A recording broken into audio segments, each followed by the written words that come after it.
Ladies and gentlemen, it is mock draft day Sunday. It is NFL Sunday. Join us for an 18 round wonderful mock draft that's it's going to be. No kickers, no defense, just straight up playmakers coming your way. Hit the link click the link that I sent for you. Get your spots while you can. We are almost full. Let's get into it.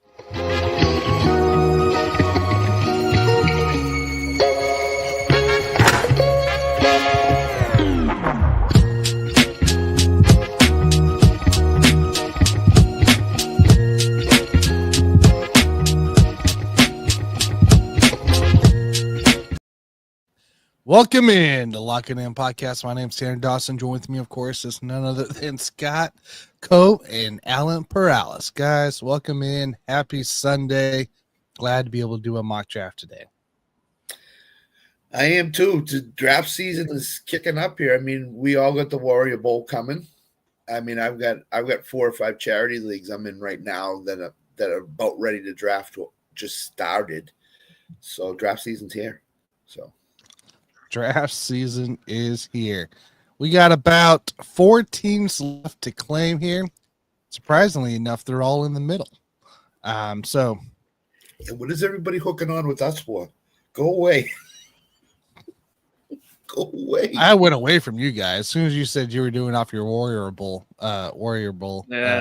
spots, I went to the other side of the world. Just forget that. You and Bobby Blunts are on the other side of the world. Me and Alan and Nick are on the opposite side. So, yeah, we still got a few spots left here. Alan, breaking news this morning: Ferguson gets extended, 4-year deal. How are we feeling? I mean, I'm okay with it. He's been a serviceable tight end for us. Obviously, when he's healthy, he's one of Dak's favorite targets. He's one of his security blankets, and most of the time when you see Dak have a really good season is because obviously you have 88 there, but you've also got Jake Ferguson having a good year. So I think you add George Pickens to that dynamic. He kind of becomes the number 2/number 3 with that. If they just figure out the running game, I think this offense will be fine. If they figure out the running game, defense will figure itself out. Even if Michael holds out for a little bit, I think the defense will still figure itself out. I'm not expecting them to be like world beaters this year. And again, no expectations at all for Dallas because obviously new coach, new system. I will say, though, in the training camp videos that I have seen, I'm loving what Brian Schottenheimer is doing with the team right now. He's preaching the team first mentality. He's trying to, get these guys to work as a unit, to work as a family first. And some of the ways he's got it going, I kind of like. During the warm-ups, he has the defensive coaches go over and talk to the offensive guys. He has offensive coaches talk to the defensive guys, try to get the team together that way. And for the first time, probably since Bill Parcells, we've seen a guy threaten to kick players out of practice, which is something that rarely ever happens in Cowboys camp. So I'm kind of excited because for context, there was a big old fight, second day of practice, second day of training camp, and literally Shoddy, after that fight happened, he said, next person that throws punches getting kicked off the field. So that's the kind of leadership I think we've been kind of missing in Dallas the last few years. So I'm kind of excited to see where this all goes once the season starts. It'll be good. It'll be good to see what other news drops here. So for everybody out there, I am dropping the link here in the comments for where you're at. If you're on Twitter, you can look up my at 10-12489. You can look up Allen's as well. It's on there. Like I said, I got 3 spots left. 3 spots left here for you. So join if you can. It's gonna be a blast. 18 round with the option to turn this into a best ball league. I'm kidding. Maybe. Here's my question. Okay. McLaurin comes to camp, goes right on the pup list. Mixon, not going to play much, not going to practice much in camp. Stafford out for at least a week with his back. Could be longer, not sure. Are we worried about these guys come draft season, if especially Mixon and maybe McLaurin if he's still not McLaurin, Mixon, I'd be wary of. Can we Because draft it is what is it, foot, ankle? I forgot what it was. Foot right? like last year. Remember he hurt his foot last year? He still's Yep. not right. So And I'm we got- drafting Nick Chubb in the 14th or 13th round. In my And we got JJ with a Justin Jefferson with a hamstring that popped in. Yep. So Yep. I don't have really overly concerned right now for it. You Yeah, know? Mixon's a problem for me. I haven't been drafting him at all, and I still won't draft him. McLaurin, let's see how this goes with him, his contract. I have a feeling it's contract related. That's the majority of it. I'm not too concerned with McLaurin. So no, I'm not either. Not yet. Not yet. But if this lingers closer to opening day, I might be a little bit worried. But they got Debo there, so I don't think they're in a hurry. As soon as Alan appears back on the screen, we will begin the draft here. Links are in the chat. Does Alan have Nick's internet now? Is this what's going on? I think it's the laptop itself. I think the laptop kind of struggles with Wi-Fi. Plus, there's also 4 other devices I have connected, so that's also probably why. And that'll be part of it too. Yeah. So I'm just like I'm just gonna connect the Ethernet cable to it and call it good or whatever. How's the weather there? Scalding hot. That's about right. But in Jonathan's case, it's probably hoodie weather. So no doubt. Shout out to Jonathan, by the way. I haven't talked to him lately. Shout out to him. Bodkin Show has Hammy's always linker. I'd be worried about JJ. True. And then Bobby said Terry reminds me of Ayuk last year. I'm not concerned, but it's in the back of my mind. Depending on how much this lingers, Washington is a joke. Washington cracks me up. Let's see what they go back to back on what they do. So, all right, guys. What did Jefferson miss 6 games for a couple of years ago? Was it a hammy or was it something else? I don't remember. No. So long ago. Yeah. So long ago. So, hold on here. I didn't bring up what I needed. That's fine. We'll go about it. All right, ladies and gentlemen, let's get into it here. Starting draft in 3, 2, 1. Alan, don't take my guy. Leave my guy alone, would you please? All right, first pick of the draft. We're going Barkley.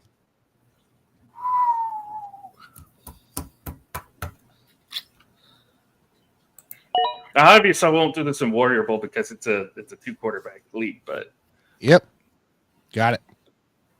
There are interesting ways you can go here with this. Yeah, but it is really hard to pass up on these top guys, even in Warrior Bowl. This is wild. There's a chase. I do think the NFL is starting to slightly turn back to the running back here in fantasy. You think so? I think so. You said it the last few shows. Yeah. Yeah. My friend Jim at RotoWire has said, and there's an article out on rotowire.com. So if I don't know if it's behind a paywall or it's free, but he has said the linebackers are smaller. The running backs don't have that bulk coming down on them when they tackle. So he thinks the running back and the way defenses are playing, they're doing that over the top. They're taking away that deep ball. So teams are just happy running the ball. So he seems to believe that the running back is starting to turn into the way it was, 5 years ago, 6 years ago, where it was running back first. Yeah. So be aware of that, people, when you're doing your drafts in September, or August and September, that could be a thing again. Brian Thomas in the first round. All How he graduated so quickly. Drake Bucky London. Irving. Yeah. Drake London's been moving up and up in drafts. Yeah, yes. No surprise, Little- Nick, to Jamar Chase, the Boston-Borough Bengals thing. Brockensboro Bengals. I don't know how much he's going to do that this year. I don't know how much I trust the Bengals. Period.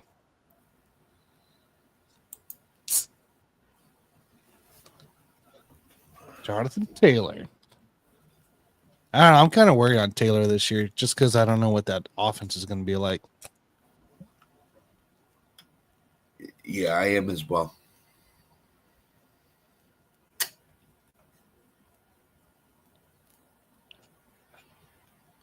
Scott out here is like, do I take him? Do I not? Do I take him? Do I not?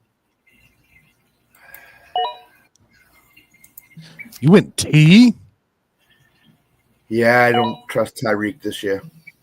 I just don't. I mean, we talked about this on the on our Thursday show, right? And Tyreek is a guy that you're probably going to get in the third round this year. Yep. But Waddle, I like Waddle better than I do Tyreek.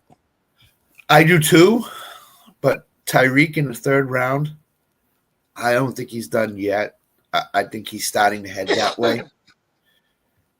But because the wide receiver, because that number one wide receiver core got pushed up here, it makes taking that running back in the first round an awful risky proposition, I think. Especially early in the draft. Yeah. So that's the whole thing. Your wide receivers are not going to be quite as good in the, so I may have to think if I get an early pick in the first round, taking a wide receiver instead of the running back. That's fair. Yeah. I like Nick Stott though. Chase Jacobs. Chase Brown. Yeah, I don't mind it. He's buying I'm offense. I'm not a big Chase Brown guy, though. I think he's going to get overlooked on value pretty quickly. In my book. Yeah. Okay, that kind of surprised me. Jaden Daniels, the third quarterback taken. Yeah, that was a computer pick. But he's been going about the third guy off, sometimes the second. I've seen the first, for God's sakes, in best ball. Guy off the board. It's all about his rushing yards, I think. Coach Joe says there's no way he's taking T over JSN. I'm right there with you. Yeah, Bengals are going to be shootouts. Like I was telling my Bengals guy Tommy yesterday. He was talking Bengals again, of course, and I was like, "Oh yeah, final score: Bengals 69, Packers 68." So, yeah, it's just going to be kind of those kind of picks. Well, they got Stewart in camp now. They signed him, which helps a little bit. But if you don't have Hendrickson, you're gonna have some problems. So back-to-back receivers. I don't care about the Scary Terry thing. I'm not scared to pick Scary Terry in this manner. So I don't mind that here. The JSN thing, I agree. Yeah, I'd rather take JSN over T. Yeah. You would take JSN over T? Mm-hmm. That I would. Marvin, Devontae. I keep forgetting about Devontae being so far in the fourth round, but I'll take Marvin Harrison this year. There's potential still out there. I mean, he doesn't perform horrendously or anything like that, so where he's being drafted for sure.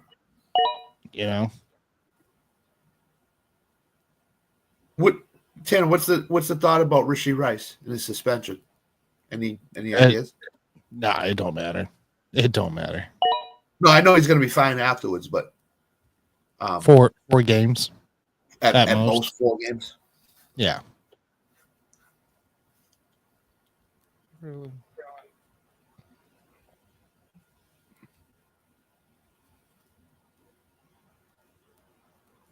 There it goes.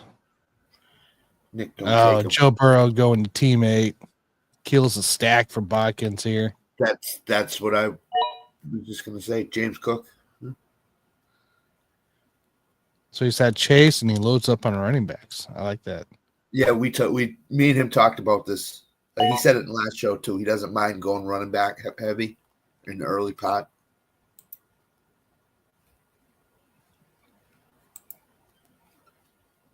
Which in the right spot I would do too.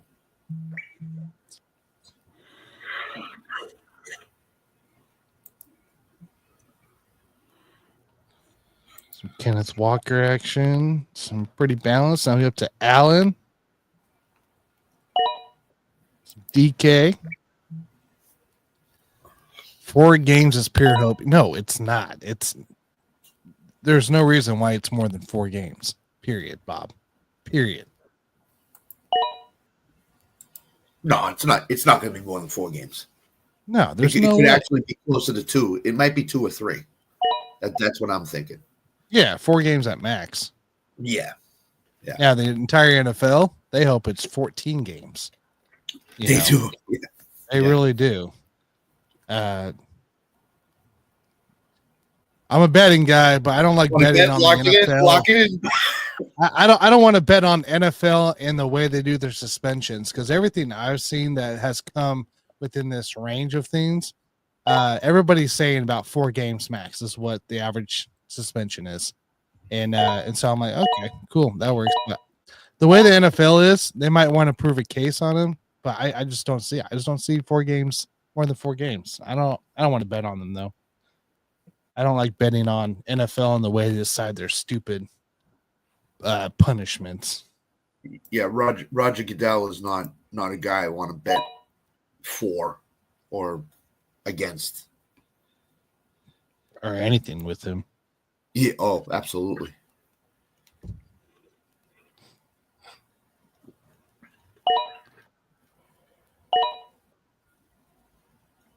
Mahomes in the 5th. All right. So we can take some hawk action. Ooh, there's some options here.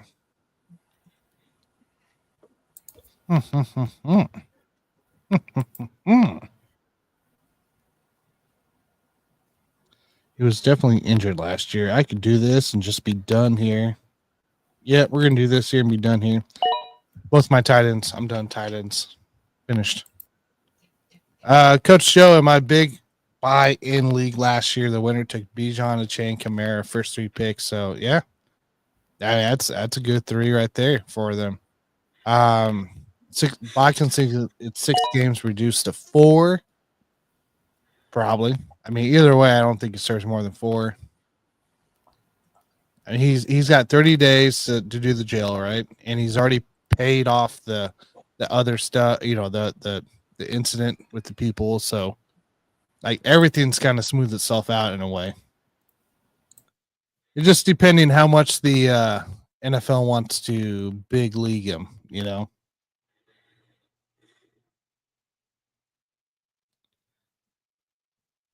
Travis Kelce, Mahomes combo. I don't mind it.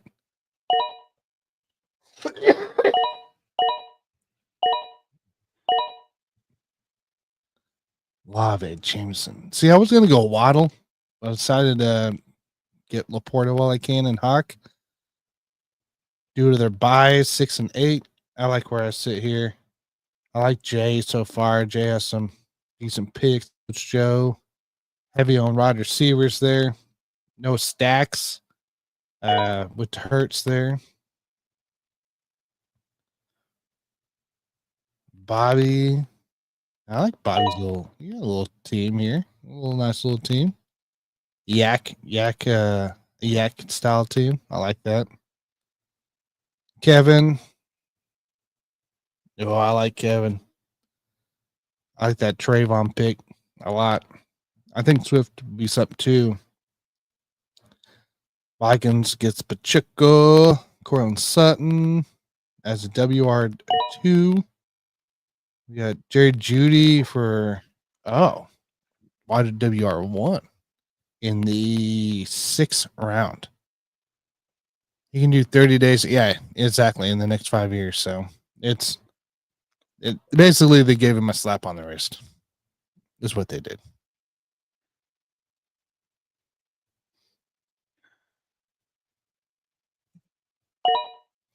Tony Pollard. Oh, thank you, Scott. Is he still a thing? Judkins here.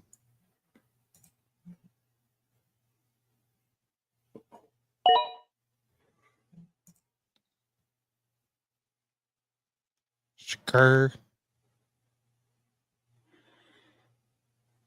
Yeah, he does. Sutton, he had a decent year last year. If he can stay healthy, he definitely be a nice WR1 for Denver.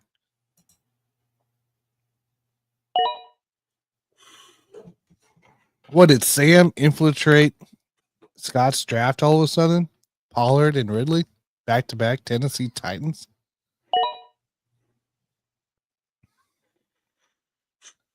Debo action, Odunze. I like the Odunze pick. Yes, Sam locked Scott in the basement, and he's taking over the draft.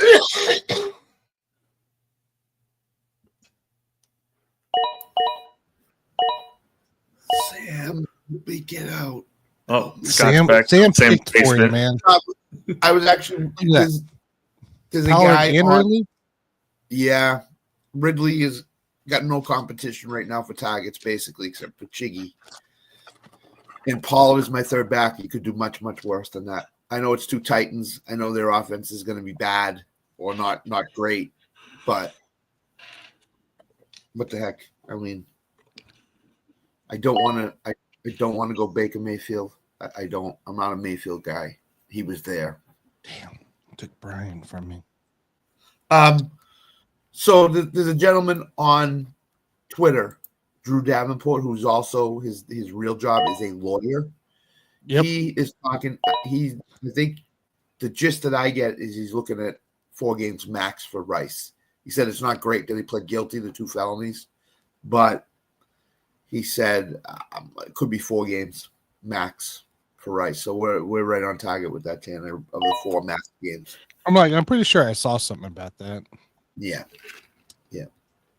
No, I'm not saying that's just where he's leaning toward right now. Again, Roger Goodell is an X factor in all this. What he's going to do. Yeah, I mean, Goodell could throw it out for whatever he wants.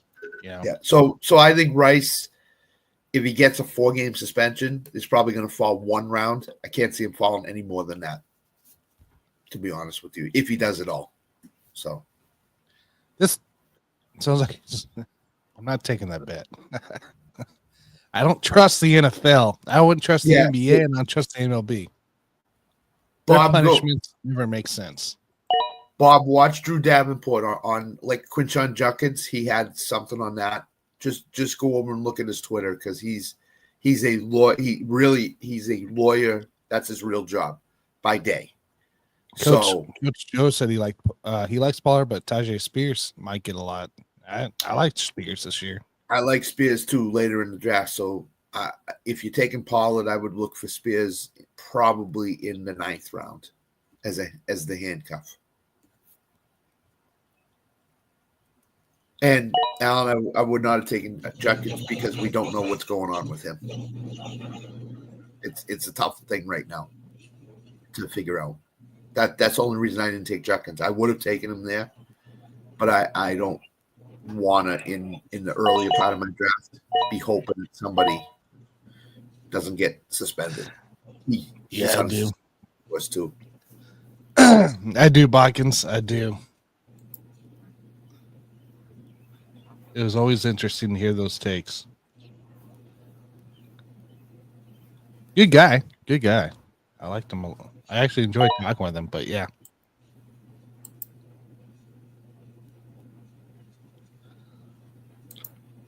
Egbuka.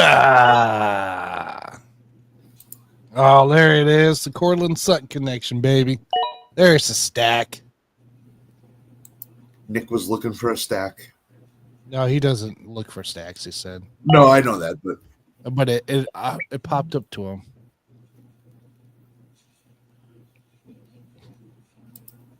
Kenneth Walker. If I take him, I also take Charbonnet. Yeah. I would agree with that too.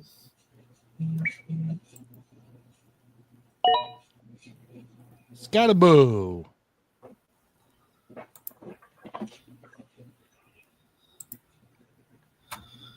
Jeez, Baker's still there. Yeah, I don't The know. world is telling you to take Baker, Scott.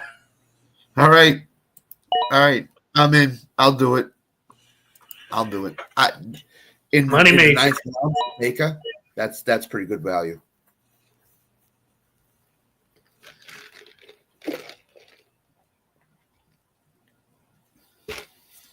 That's pretty good Trust value. any Packers guys this year because I don't know if they're gonna stay healthy. Why I do trust the rookie, but that's about it. I had Jaden Reed last year, Tanner, in a high stakes league. Yeah, Failed. Complete couldn't failure. stay healthy. Nope. I talked big on him too. Yeah. Started out the year great. The Mexico game was great for him. And then it was just like 2 receptions for 25 yards and maybe a touchdown. So Mike spent a third round keeper on in our Buffoons league on So- Jaden Reed? on Jay Reed. Third or second, I can't remember which. Really? Wow. Yeah, I talked him into it. You talked him into it? Yeah, he didn't think it was gonna be good value, and I'm like, dude, like it's right there in front of you. You know, Yeah. like you can keep Yeah. him for the same spot. Yeah, that went well. So Mike is no longer listening to you ever again. Oh, Smart Stewart just signed his deal. The Bengals Yeah, he are did. going to have somebody on the line. What do fully, you know? fully guaranteed deal he signed. If Look they at could ever that. get Hendrickson in camp, then that would change a lot with the Bengals.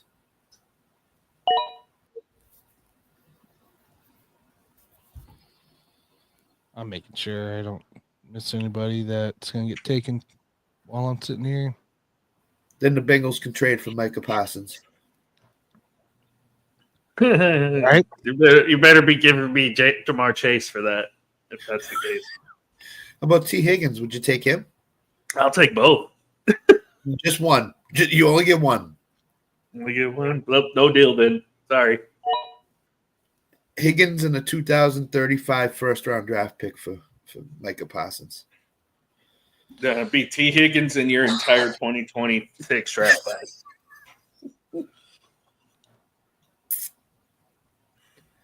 You're gonna, Guys, you're we gonna are have to- officially you're gonna have in to the go 10th Mike round. Ditka on that if you want Micah Parsons. Sorry.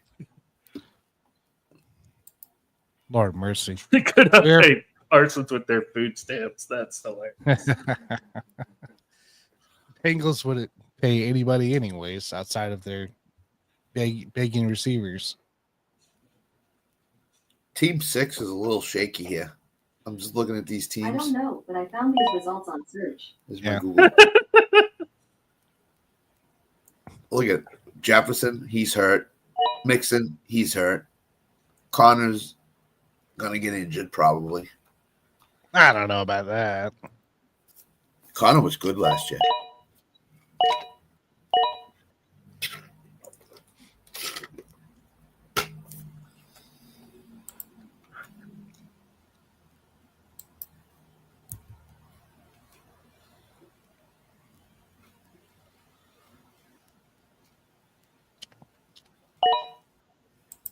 There goes Tajay.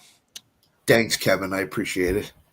Damn it. God damn. Little Pittman action. JK. Damn it.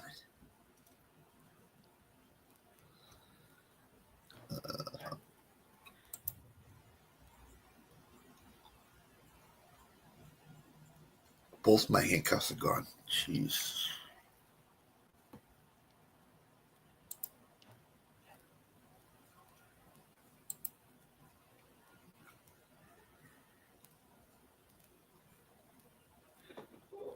You 10, Bixby, Kirk, back.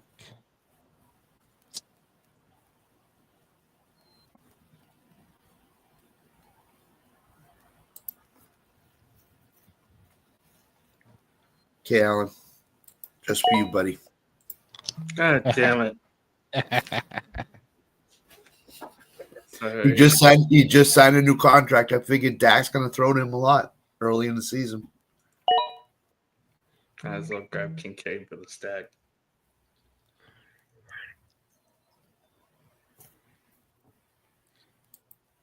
Like we were talking a little bit.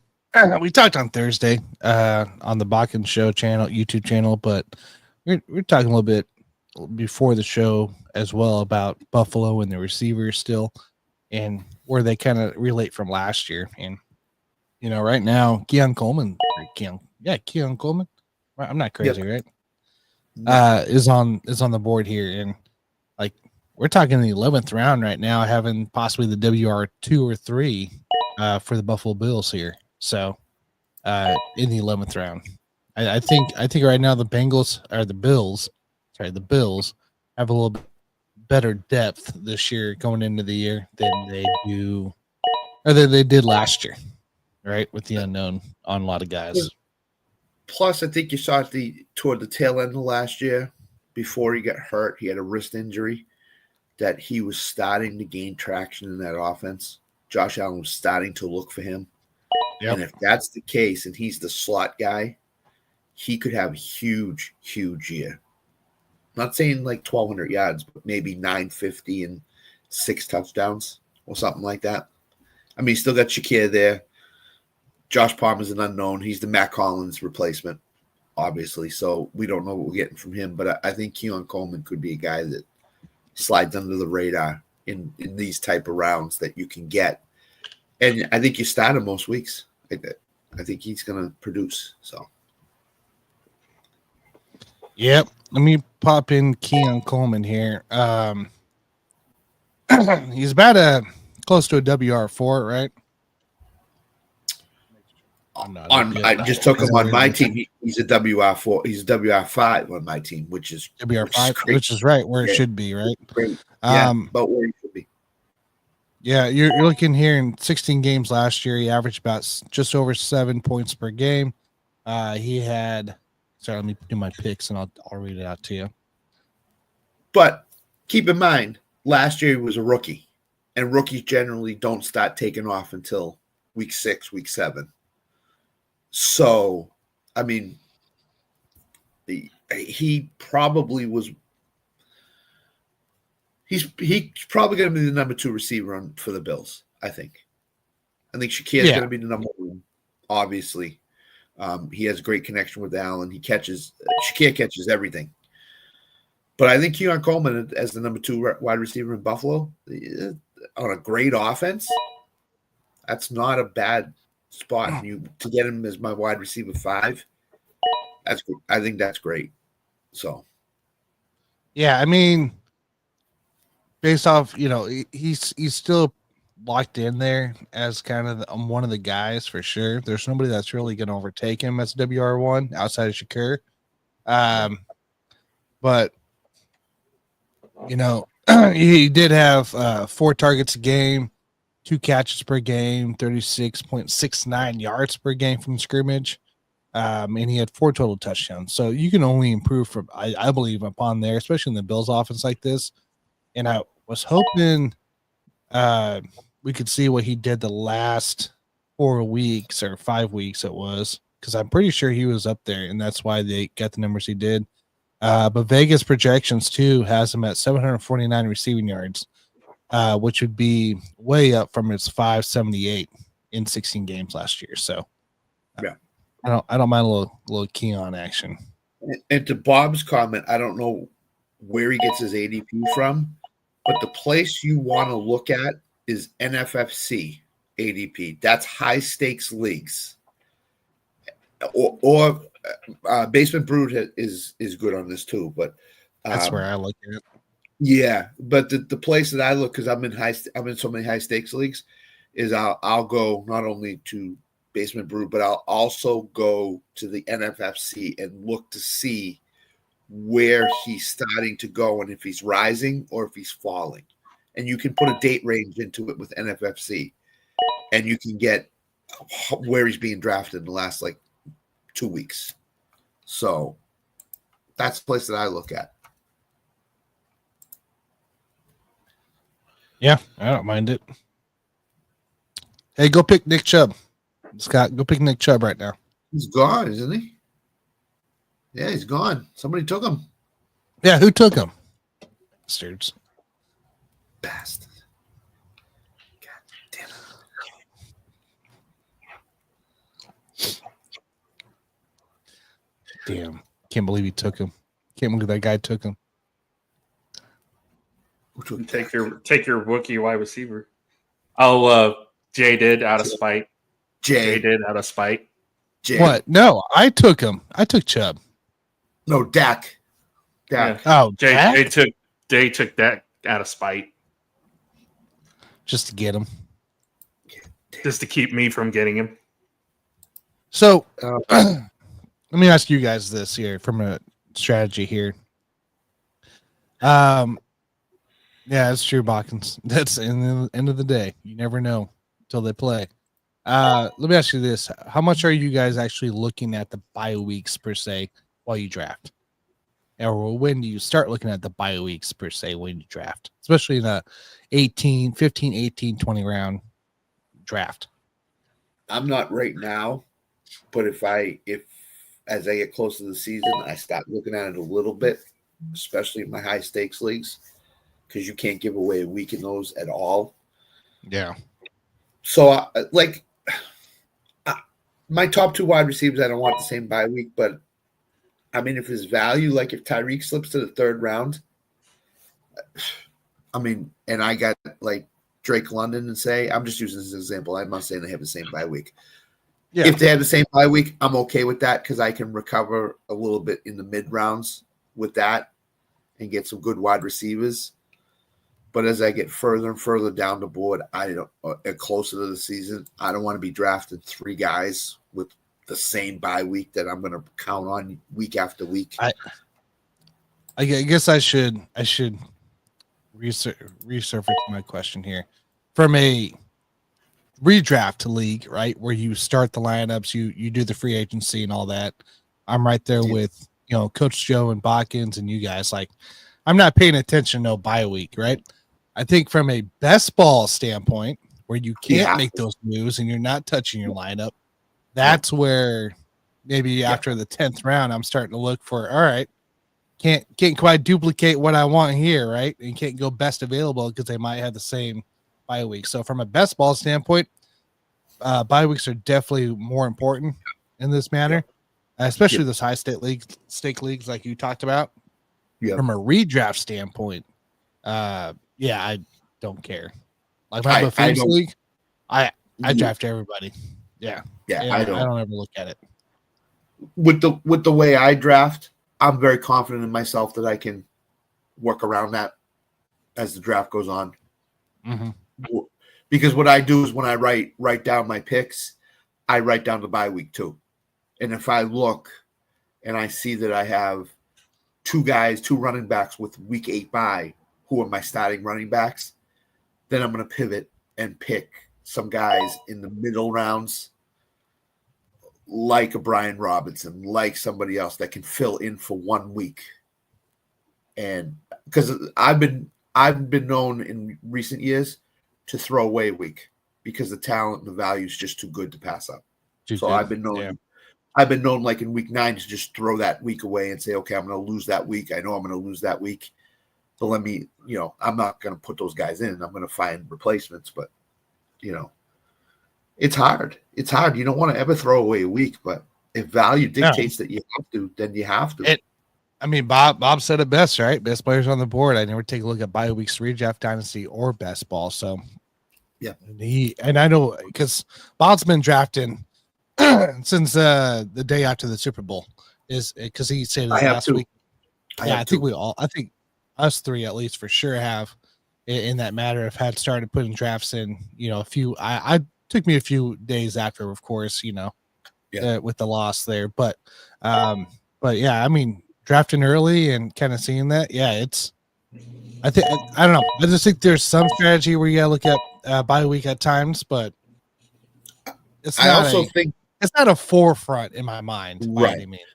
I also think you get insane value right after the season ends and you start drafting then. You get really good value. The one thing I do look at is, am I overweight on a team? Like the Bengals, like the Cowboys, like any Philadelphia. Am I too much invested in that team? And if I am in the first 5 picks, I will tend to stay away from that team the rest of the draft. Unless it's defensive kicker, obviously, if that's what you're playing with.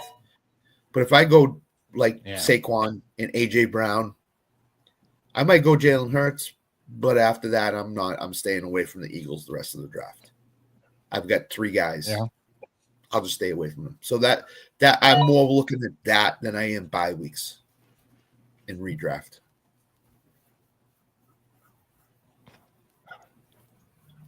You would have to pay me to draft that early. Well, Nick, they're best balls. That's all that's out there right after That's the Super all Bowl. it is. Yeah, it's best balls.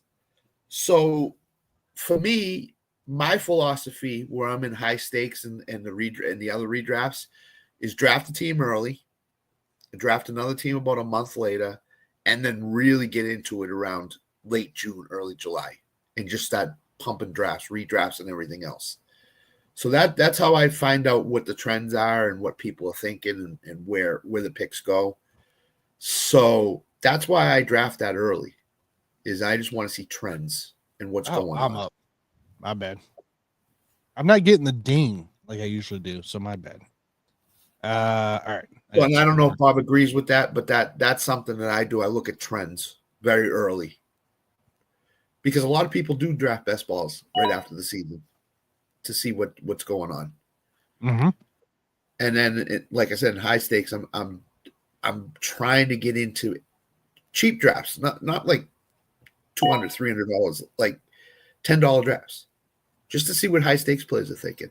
Because that's where I gravitate toward in September. That's what I draft. So. Yeah. And so Coach Joe too put in there, it's officially mock season now. Well, I was telling the buffoons, I don't really mock except for this show.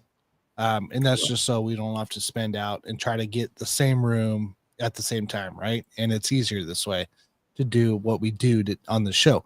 But my mocks are best balls. That's how I mock for my redraft leagues, is best ball leagues. That's just how I do it. And mocks are invaluable to try different things out from different spots. Like I've already started going into sleeper, and I'm starting to mock. I did 1, 2, and 3 the other day. Now I'm going to do 4, 5, and 6 pretty soon here, just to see. I know it's a computer selection. I know they go by ADP, but sometimes that can be valuable. You can try different things at different spots. They don't always go by ADP. I can tell you that much. I've seen top guys sit in there for a while. Yeah. Best play out. There you go. See, Bobby's right there with me. Best balls are my mocks. This year, it's just easier to make it on a show standpoint. When it's us 3, and just to make sure we're there. But if I start doing back on the Buffoons channel, if I decide to do fantasy football after dark again, I'll sit here and just do best balls like I did last year, and we'll just enter the underdogs, your drafters, might even hit sleeper DraftKings up this year. But it really depends there. But yeah, I'm right there with you. It's just why draft and not make it worth it most times when you can make it worth, try to get some value out of it. So, because there are different value. You see things change, especially when we get into preseason here. And underdog has drafts for $3, for $5. Drafters has it for $1.10. $1.10. So you're not really breaking the bank in your you're not breaking your bank account. They're cheap drafts, and you're playing for stakes, obviously. But so if I decided to throw on a simple YouTube live video here, I'm not necessarily going to go for that $1.10, $3 mark. I'm looking at doing one of the $25 rooms, or the 10 or 15, something with that big contest value into it. Yeah. I mean, we might do a warm up with one of those $1 or $3 ones, but we'll end the day with a nice little big Underdog deal has one. Underdog's got the Best Ball Mania for $25. Yeah, Best Ball Mania, the puppy, what is it? The puppy something puppy. with it, Yeah, Yep. a whole bunch of different stuff there. Yep. All the $3 and Hugh. Yep. Bobby's got it, man. He's spot on here. Yeah. Yep. So I mean, people get really good now. I mean, Bob especially. I mean, he's drafting. I mean, I'm comfortable right now drafting right now, even in mocks or whatever, because I've been doing it for a while. So I'm starting to get comfortable and starting to figure out, okay, this is when these guys are going. So now when I'm picking at spot 2, I know certain guys are going to be there. So, I've already got my head the first 2 or 3 picks. This one, unfortunately, like I said earlier in the show, Drake London, he's been moving up slowly and slowly. He was a late second round pick. Now he's an early second round pick. So if you want Drake London and you're back into the first round, you got to think about picking him. Yeah. David Montgomery, same way with Allen. I mean, we've talked about this for the last 2 years. He's been a mid-round guy. I don't know where he went in this draft. Where is he? Oh, there he is. Teammate. That's early. 1, 2, 3, 4, 5th round for Montgomery. I've been seeing him going 7th round. So, again, so let me ask you this here: let's just say this was a best ball draft here, right? What's your format in a 15, 18, 20? What's your standard format here? Are you going 2 QB, 2 RB, or 2 QB, 2 tight end, rest RB, or are you going depending on who we draft in those value spots of the QB and tight end? We might 3 and a 2, or what are you thinking there? We're talking no kickers in defense. We're talking best ball. Best ball. Okay, yeah, best ball. So I'm going 3 quarterbacks. I'm going 3 tight ends, and then I'm mixing. So you do the 3-3, and then there. What was that? 6 and 6? Because we've seen Dak. If you take Dak, he's not injury prone, but he's gotten hurt two of the last 3-4 years. So Allen knows full well being a Cowboys fan. Dak's out. If you draft him, now you're down to 1 quarterback, and if the bye week still hasn't hit yet before Dak gets injured, you're going to get a donut in your quarterback slot. And that could be the difference between you winning the league and you finishing in 4th. So tight end, same way. I mean, tight ends, Evan Ingram's a big guy for me. I've been drafting him a lot. So everybody that's drafting against me, don't take him. So Bob Evan Ingram, 3 QB build, even taking a elite QB. Yeah, I would in best ball, I would tend to look at the elite QB early and then go into mid-tier and then like a Drake May in the, as my 3rd quarterback. So that's just the way I've drafted all along, is that I took a 3rd Titan. Yes. So Sam's in my head. I'm definitely way more behind in my drafting because I moved to a new house in the beginning of June. Well, a lot of work trips in the middle. And July was busy too. So I got August to catch up on, man, and I got a lot to draft on that I normally would by now, And Bob's other comment here, the redraft one. I like it, Bobby. Yeah. I like that because a lot of people tend to just take 1 quarterback and don't worry about the backup. I always take 2 just because if you're playing against the average Joes, right, they're going to go out and they're going to take 2 or 3 quarterbacks, the guys that don't focus in as much, you're going to end up with 3 quarterbacks and 3 tight ends somewhere. Or you could be like Sam last year's draft and not draft a tight end. Yeah, you'd be like Sam. Yeah. Did have a it's like he didn't draft a tight end, right? We had a huge win with Sam the other day on Thursday, right? This guy actually knew what the over under in wins were, was, and he picked correctly. So That's He's getting basketball. he's getting better now. He understands it more and more, which is great. So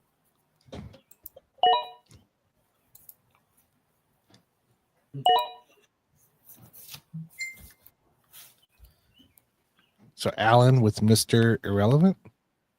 Allen's gonna get Mr. Irrelevant. Yeah, he's looking for Brandon Aubrey. Allen is so.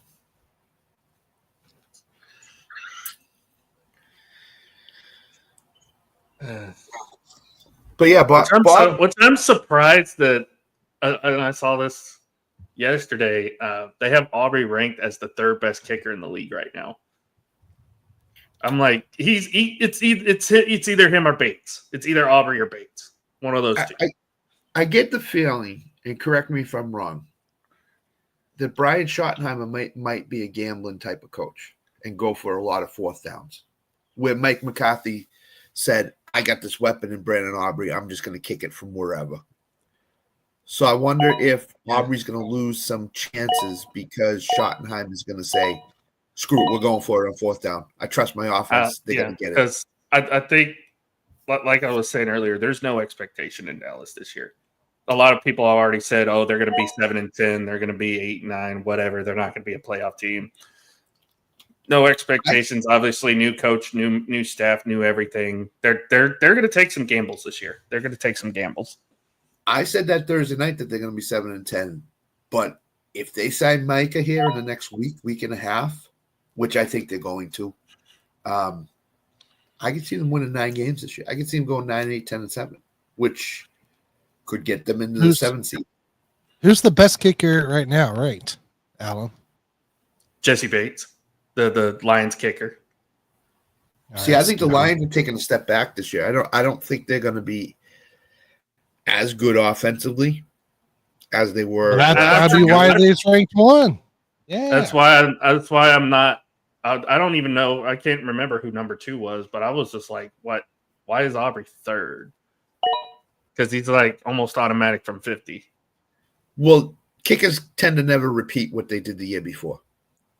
So I think people are thinking he's going to take a step back, which might be the case. Again, if Schottenheimer goes, and also Bones isn't in staff anymore. He's in Tennessee now. So yeah, so we know who number 2 kicker is, the guy in Tennessee. What is Tennessee? But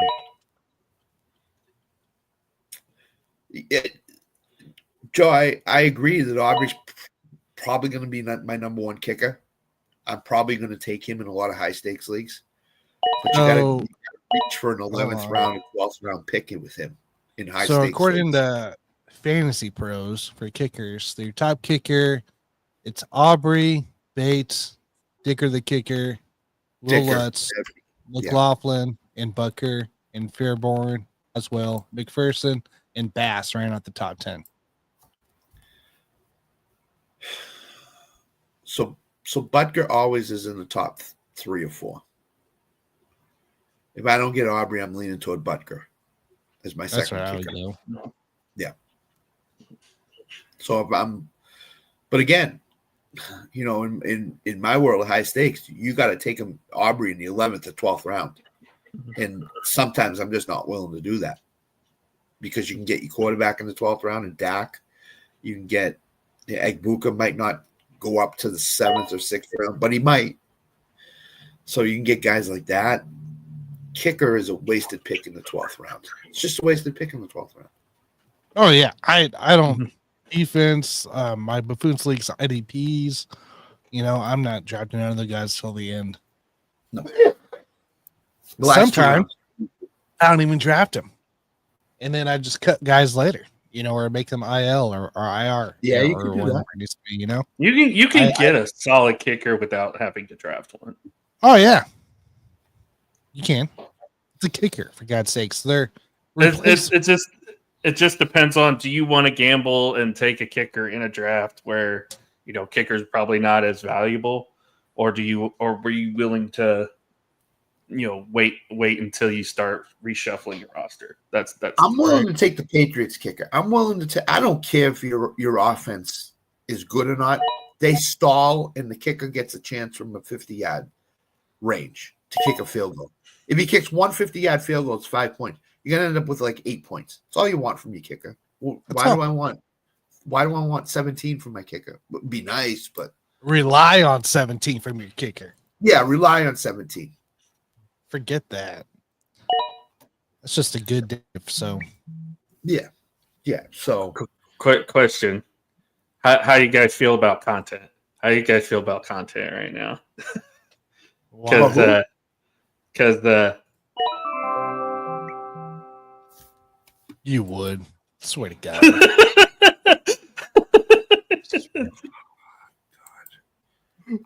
Yeah, okay. So you're doing what I do with the Foods League. Yep. Where we stream defensive kickers. Yeah. So and that's on receiver field most of my leagues now too nowadays. So well, how'd you guys feel? How do we feel? I think if your picks 1 through 4, you got to take a wide receiver, I think.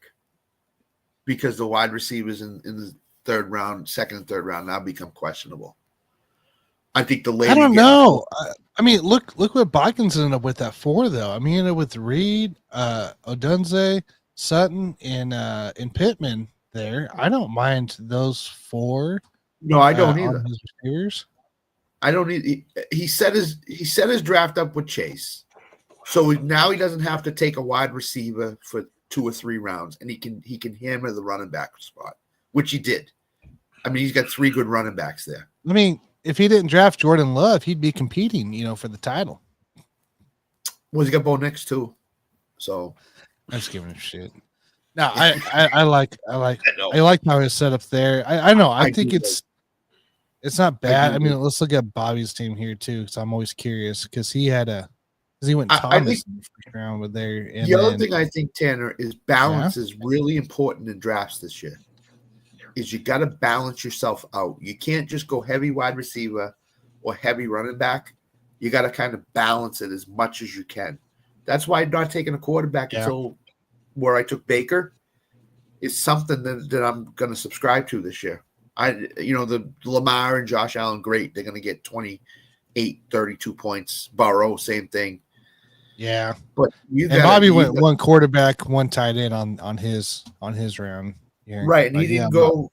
J.J. McCarthy's his quarterback, so he can hammer the rest of his team, and then get a J.J. McCarthy or a Dak Prescott or a Drake May or somebody like that who could finish back in top 12 in fantasy this year. So I like the way Bobby put his team together. I think Coach it's really Joe good in the 10 spot? Yeah, 10 spot. He went a different. Yeah, he definitely went heavy good receiver. Yeah, look at that. He ended up with Etienne Williams as well, right there. He got Jalen Wright late, Tua late.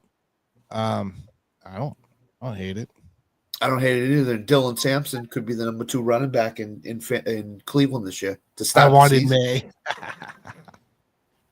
I like it. Drake May could be on a lot of championship teams this year.